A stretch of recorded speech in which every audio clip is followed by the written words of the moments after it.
Sophia, Philia Sophia, philosophy, right? Sophia is female, which is interesting, and wisdom in Greek. So love of wisdom is essentially what philosophy means. And there's at least 5 different areas associated with philosophy. We could check and see if the world knows about those.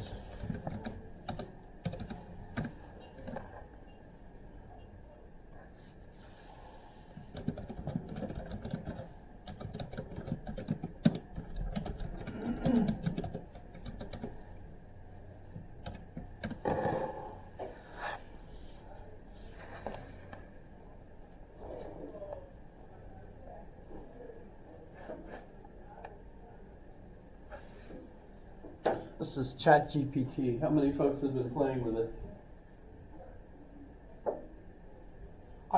It's amazing to me. You know, you've got individuals that you can chat with now, and I selected Hegel. He's my favorite philosopher. And so I chatted with Hegel and asked Hegel questions. And a couple days ago, after not talking with Hegel for a while, I get an email from Hegel saying, "Hey, I haven't heard from you lately." So it's just really weird, right? Yeah. Who do you want to talk with? You know, and is that character already up there so that you can go and chat with them? How do they make those? I don't know.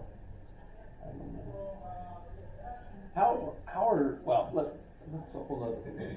So, what are the 5 areas of philosophy? Metaphysics. Probably heard of that. If you go into the bookstore and you look in the metaphysical section, though, that's not it. That's weird stuff, like how to do tarot cards and read people's futures and weird things like that. That's not what we mean by metaphysics. Notice they give us the study of reality, existence, fundamental nature of being, what exists, and so on. So that's metaphysics from a philosophical point of view. It really comes from Aristotle. Aristotle's works were gathered many years after Aristotle was gone, and when they bound them, they had bound one series of readings under the physics, or the physica, which means nature in Greek. And then there was a bunch of leftover ones, and they said, what should we call these? So they put them all together, and they said, well, that's the book that follows the physics. So meta ta physica literally meant that which followed the physics. And it just so happened that the topics that were in that book ended up becoming what metaphysics studies. So that's where metaphysics, at least initially, got started. Epistemology, episteme means knowledge, and I guess you could tell logoi means the study of, so that's also the word. Remember, in the beginning was the word, and the word in that text was logos, so it could also mean word, whatever that means. Epistemology is the study of knowledge, belief, justification. And ethics, ethica is also from Aristotle. Ethica means character. So how do you build character? We just had President Biden giving a speech, at the funeral for President Carter, and he said Carter had character, character, character. He said that's 3 words, but actually it was 1 word 3 times, I guess. The way I would. Logic itself, invented by Aristotle again. And we'll talk about that when we talk about Aristotle.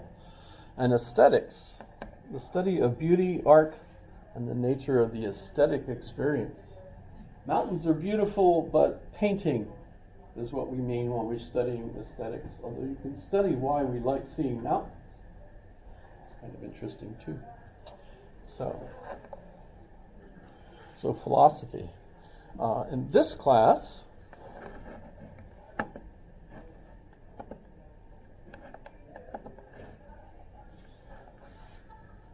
Intro to Philosophy, I'm introducing you to what I think is important about philosophy. We got 15 weeks, counting plus an extra week for vacation of some sort. What do we call it? Spring break for the spring. I think of it in a historical sense. So I'm trying to figure out, how did we get the way we are right now? What's knowledge important for? It's important for like understanding things and knowing, like, just being able to understand things, see the world through different perspectives. There's lots of reasons why we want knowledge, right? Knowing what's coming.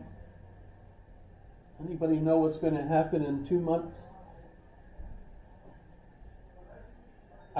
People are arguing, like, why is California on fire? Anybody from California?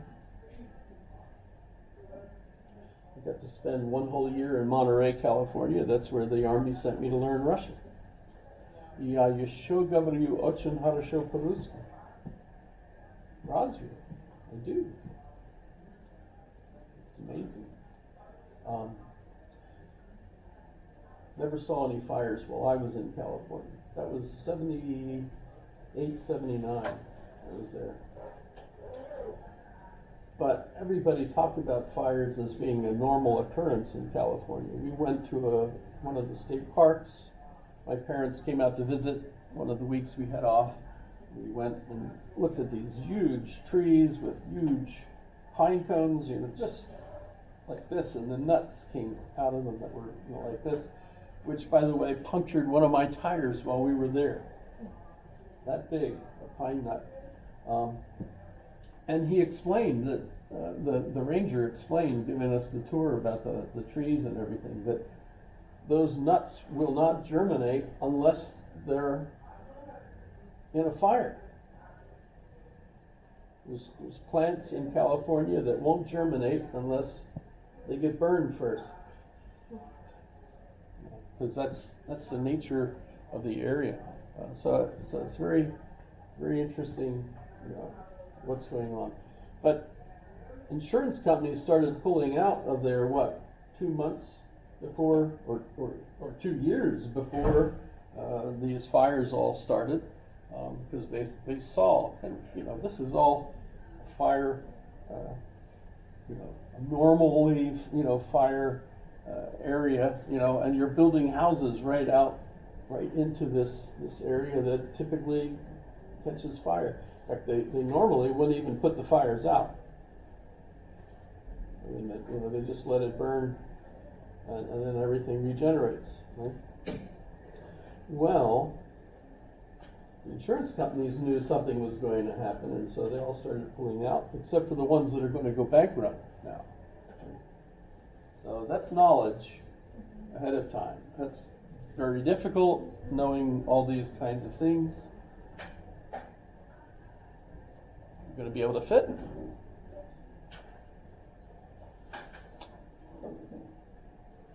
Best time of the year to use crutches.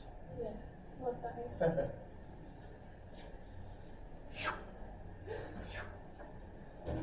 Like skiing, almost. So knowledge, epistemology. Philosophy is trying to figure out what the big picture is. How's everything all tie in? I saw, some of you are studying anthropology. That's important too. I mean, there's all kinds of subjects. Right? They all go together. Philosophers are kind of required to study all of them, because you're trying to figure out how everything all works together. So it's kind of an immense task. A lot of contemporary philosophers are focused on a very narrow area because that's the way the PhD works. In a way, it's kind of a shame because you get locked into studying, say, neuroscience, trying to figure out how maybe consciousness works and so on. Fascinating subject, But, I mean, you might also want to try to figure out how worms figure out how to go left or right, you know, what makes them decide which way to go, or a one-celled animal that makes decisions. You know, that's a little bit different than having a neurosystem that's just got one cell, so it can't be doing that. So that's, you know, so philosophy, it's everything. Well, how did we get the way we are today? Because there's all kinds of things going on today. And the United States is really the world leader, although France is pretty close. Depends, I don't know what you think of France. A lot of things that the French do is slightly avant-garde for some reason. That means they're ahead of the norm in a way, right?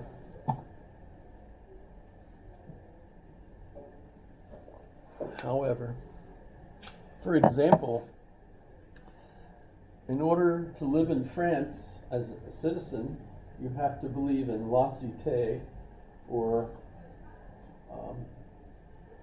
secularism. You have to agree to live, at least in the public, a secular life. So no burqas, for example. Yes, you've seen the problems over that, etc. There's a lot of folks that don't want to live a secular life. They want to lead a very religious life, and as a result, there's a conflict there in France. Is there a conflict here if you want to wear a burqa? No. Because we have, a separation of church and state. So you should practice. In fact, the one interesting requirement of being a citizen in the United States is you have to be a heretic. Have to be a heretic. It's an imperative, actually. Especially when you join the army will ask you, what is your religion, if any? You might not have one, right? And so the army expects you to choose what religion you believe in, if you believe in any, right? And the thing is, that's what heresy is, thinking that you have the right to make your own choice. So as an American, you're a heretic. By the way, if you're curious, there's a fascinating book that explains it.